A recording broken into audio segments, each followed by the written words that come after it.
एक बार की बात है, महर्षि विश्वामित्र, कर्ण, देवर्षि नारद आदि का द्वारका आगमन हुआ और वो भ्रमण पर निकले।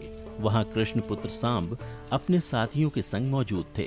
उन लोगों ने ऋषियों के साथ मजाक करने की योजना बनाई, जिस क्रम में सांब को स्त्री का वेश धारण करवाकर ऋषियों से बोले, यह स्त्री गर्भवती है, आप बताइए इसके गर्भ से क्या उत्पन्न होगा।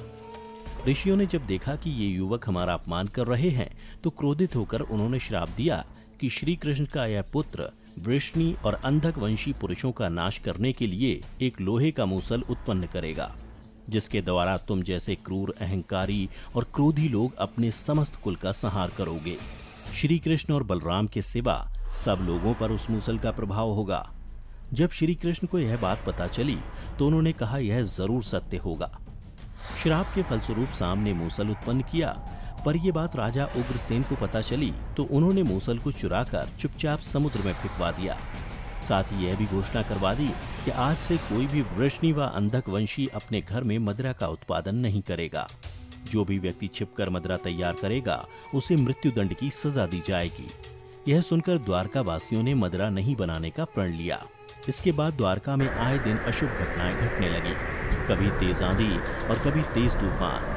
चूहों की संख्या अचानक से इतनी ज्यादा बढ़ने लगी कि मनुष्यों से ज्यादा चूहे दिखने लगे और सोते हुए मनुष्यों के बाल और नाखून को कुतरने लगे। सारस, उल्लुओं की और बकरे, गीदड़ों की आवाज निकालने लगे। पूरी द्वारका नगरी में अजीब सी घटनाएं घटित होने लगी। गायों के पेट से गधे, कुत्तियों से बिलाव, नेवलियों के गर्भ से चूहे पैदा होने लगे। यदुवंशी तामसिक क्रियाओं में संलिप्त रहने लगे। जब श्री कृष्ण ने नगर में होते इन अपशकुनों को देखा तो उन्होंने सोचा कि कौरवों की माता गांधारी का श्राप सत्य होने का समय आ गया है। इन अपशकुनों को देखकर तथा पक्ष के 13वें दिन अमावस्या का संयोग जानकर श्री कृष्ण काल की अवस्था पर विचार करने लगे। उन्होंने देखा कि इस समय वैसा ही योग बन रहा है जैसा महाभारत के युद्ध के समय बना था। गांधारी के श्राप को सत्य करने के उद्देश्य से श्री कृष्ण ने यदुवंशियों को तीर्थ यात्रा करने की आज्ञा दी। श्री कृष्ण की आज्ञा से सभी राजवंशी समुद्र के तट पर प्रभास तीर्थ आकर निवास करने लगे। प्रभास तीर्थ में रहते हुए एक दिन जब अंधक व वृष्णिवंशी आपस में वार्तालाप कर रहे थे, तभी सात्विक ने आवेश में आकर कृतवर्मा का उपहास और अनादर कर दिया। कृतवर्मा ने भी कुछ ऐसे शब्द मुख से निकाल दिए जिससे सात्विक का क्रोध 7वें आसमान पर पहुंच गया और उन्होंने कृतवर्मा का वध कर दिया। यह देख अंधक वंशियों ने सात्विक को चारों ओर से घेर लिया और उन पर आक्रमण कर दिया। इस दृश्य को देखकर श्री कृष्ण के पुत्र प्रद्युम्न उनकी सहायता के लिए दौड़े। सात्विक और प्रद्युम्न अकेले ही मोर्चा संभाल रहे थे, लेकिन अंधक वंशियों की संख्या अधिक होने के कारण उन्हें पराजय का सामना करना पड़ा और अंत में उनके हाथों मारे गए। अपने पुत्र की मृत्यु से श्री कृष्ण को अत्यधिक क्रोध आ गया। उन्होंने एक मुट्ठी घास उखाड़ ली। जैसे ही घास हाथ में आती वह लोहे का मूसल बन जाती। ऋषियों द्वारा दिए गए श्राप के कारण ऐसा हो रहा था। मूसल इतना ज्यादा शक्तिशाली हो गया था कि उससे एक ही वार से वध हो जाता था और इस प्रकार यदुवंशी आपस में ही युद्ध करके मरने लगे। श्री कृष्ण के देखते ही देखते सांब, चारुदेशन, अनिरुद्ध और गद की मृत्यु हो गई। इसके बाद श्री कृष्ण का रौद्र रूप देखने को मिला और उन्होंने सभी सूरमाओं का वध कर डाला। अंत में श्री कृष्ण और उनके सारथी दारुक ही शेष बचे। श्री कृष्ण ने दारुक से कहा कि तुम इसी क्षण हस्तिनापुर जाओ और अर्जुन को सारी घटना विस्तार से बताकर उनको यहाँ ले आओ। दारुक ने उनकी आज्ञा का पालन भी किया। इसके बाद श्री कृष्ण बलराम को उसी स्थान पर रहने का कहकर अपने महल वापस लौट आए और पिता वसुदेव को सारी घटना से अवगत कराया, जिसको सुनकर उन्हें बहुत दुख हुआ। श्री कृष्ण ने अपने पिता से बोला कि जब अर्जुन नहीं आ रहा तब तक स्त्रियों की रक्षा का दायित्व तो आप संभाल लीजिए, क्योंकि वन में बलराम प्रतीक्षारत हैं। मैं उनके पास जा रहा हूँ। नगर में स्त्रियों की चीख पुकार मचनी शुरू हो गई। ऐसे में श्री कृष्ण ने स्त्रियों को सांत्वना देते हुए कहा कि घबराइए मत, अर्जुन आने वाले हैं, वे सब संभालेंगे। इतना कहकर वे वन की ओर चल पड़े। जब कृष्ण वन में पहुंचे तो देखा कि बलराम जी समाधि में लीन है। अचानक उनके मुख से एक सफेद रंग का सर्प निकला और समुद्र की ओर चला गया।